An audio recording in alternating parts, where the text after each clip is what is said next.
Anyone who has lost a tooth, has been born without a tooth, or anyone that has trauma or infection that causes them to lose their teeth is a candidate to have dental implants to replace the teeth that are missing.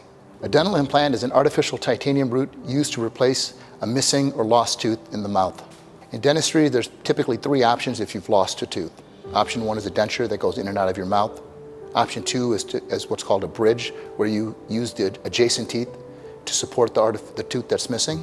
The problem with that, dentures and bridge work, is you're damaging healthy teeth to replace the teeth that are missing. An implant is an individual entity. Dental implants can be used to replace a single tooth, several teeth, or an entire set of teeth in one arch. So when a new patient presents to our office, we're going to do a comprehensive evaluation of their mouth along with x-rays so we can determine the cause of their problems.